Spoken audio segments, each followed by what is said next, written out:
ക്രിസ്തീയ ജീവിതത്തിന്റെ മുഖമുദ്രയാണ് സഹനം.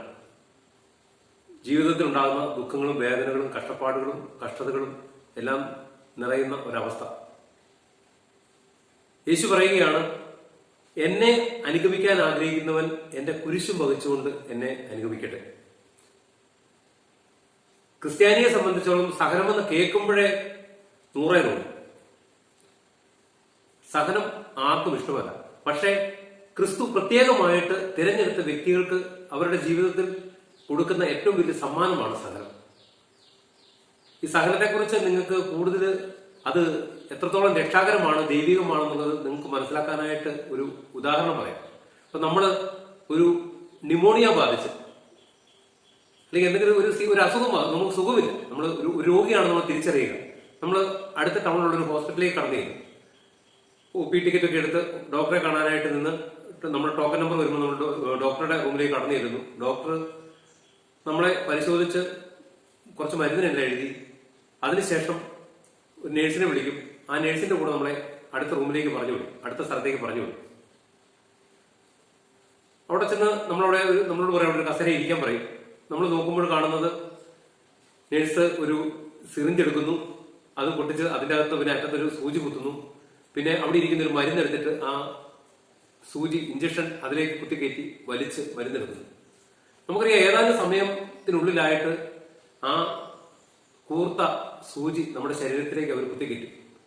നമുക്കറിയാം, അന്നേരം ഉണ്ടാകുന്ന അസഹനീയമായ വേദന.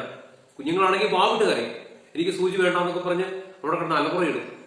പിന്നെ നമുക്ക് പിടിച്ചു വെക്കേണ്ട ഒരു ഒത്തിരി കഷ്ടപ്പാട്, ബുദ്ധിമുട്ടേണ്ട വരും ആ ഒരു ഇഞ്ചക്ഷൻ ആ കുഞ്ഞിന് ചെയ്യാൻ. മുതിർന്നവരാണെങ്കിൽ മുഖം തിരിക്കും. ഇഞ്ചക്ഷനുമായിട്ട് നമ്മൾ നേരെ വരുന്നത് കാണുമ്പോൾ നമ്മൾ മുഖം തിരിക്കും, പല്ല് കടിച്ച് ഇങ്ങനെ കണ്ണടച്ച് കൃമിയൊക്കെ ഇരിക്കും.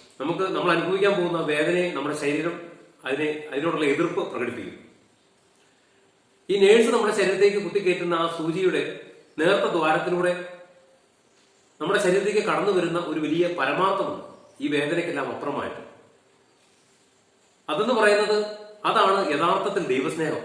നമ്മുടെ ശരീരത്തിൽ കടന്നുകൂടിയിരിക്കുന്ന മാരക രോഗത്തെ, അതിന് കാരണക്കാരായിരിക്കുന്ന ആ രോഗാണുക്കളെ നമ്മുടെ രക്തത്തിൽ നിന്ന്, നമ്മുടെ ശരീരത്തിൽ നിന്ന് നിർവീര്യമാക്കാനായിട്ട് ഉതകുന്ന ശക്തിയേറിയ ഒരു ഔഷധമാണ് ആ സിറിഞ്ചിൽ നിറച്ചിരിക്കുന്നത്.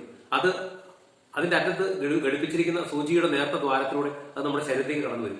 പക്ഷെ ആ മരുന്ന് നമ്മുടെ ശരീരത്തേക്ക് കടന്നു വരുവാൻ ആ സൂചി നമ്മുടെ ശരീരത്തേക്ക് കയറുന്ന ഒരു വേദന നമ്മൾ അനുഭവിക്കേണ്ടിയിരിക്കുന്നു. പ്രിയപ്പെട്ടവരെ, ഇതാണ് യഥാർത്ഥത്തിൽ ക്രിസ്തീയമായ ഒരു സഹനത്തിന്റെ രക്ഷാകര പ്രവൃത്തി.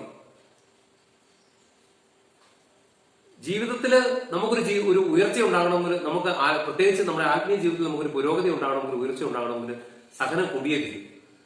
ഇപ്പൊ കത്തോലിക്ക തിരുസഭയുടെ ചരിത്രങ്ങൾ ഓരോന്നായിട്ട് പരിശോധിക്കുമ്പോൾ ക്രിസ്തുവിനെ അനുഗമിച്ച ശിഷ്യന്മാരുൾപ്പെടെ അതിനുശേഷം ക്രിസ്തുവിന്റെ പാത പിന്തുടർന്ന എല്ലാ വിശുദ്ധർക്കും ജീവിതത്തിൽ സഹനങ്ങൾ ഉണ്ടായിട്ടുണ്ട്. ഇപ്പൊ ഈ മാസം വിശുദ്ധ അൽഫോൻസാമയുടെ തിരുനാളിന്റെ മാസമാണ്. ജൂലൈ 28 വിശുദ്ധ അൽഫോൻസാമയുടെ തിരുനാൾ ആചരിക്കുന്ന മാസമാണ്.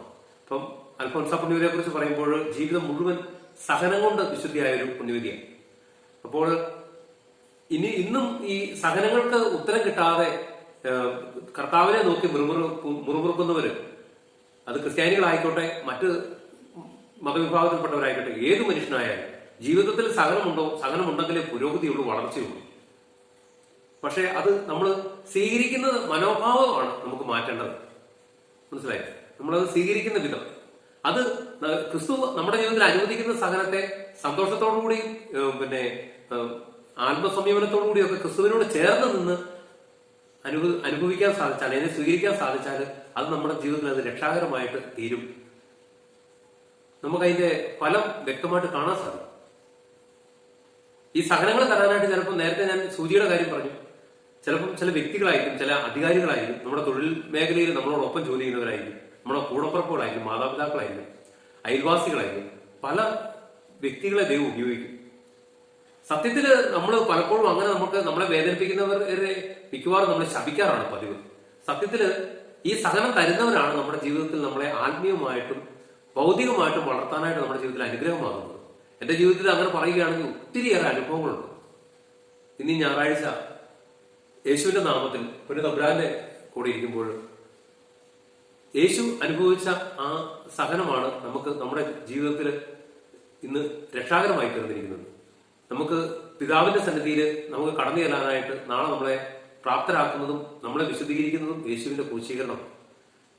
ഈ വീഡിയോ കണ്ടുകൊണ്ടിരിക്കുന്ന എല്ലാ പ്രിയപ്പെട്ട മക്കളെയും ഈശോ സമൃദ്ധമായിട്ട് അനുഗ്രഹിക്കട്ടെ. നിങ്ങളുടെ ജീവിതത്തിൽ സംഭവിച്ചതും സംഭവിച്ചുകൊണ്ടിരിക്കുന്നതും ഇനി സംഭവിക്കാതിരിക്കുന്നതുമായ എല്ലാ സഹനങ്ങളെയും യേശുവിന്റെ പീഡാസഹനത്തോട് ചേർത്ത് വെച്ച് അതിനെ നമ്മുടെയും മറ്റുള്ളവരുടെയും ജീവിതത്തിൽ അനുഗ്രഹമാക്കി മാറ്റുവാനുള്ള ആത്മീയ വളർച്ച നിങ്ങൾക്ക് എല്ലാവർക്കും ഈശോ പ്രദാനം ചെയ്യട്ടെ എന്ന് പ്രാർത്ഥിച്ചുകൊണ്ട്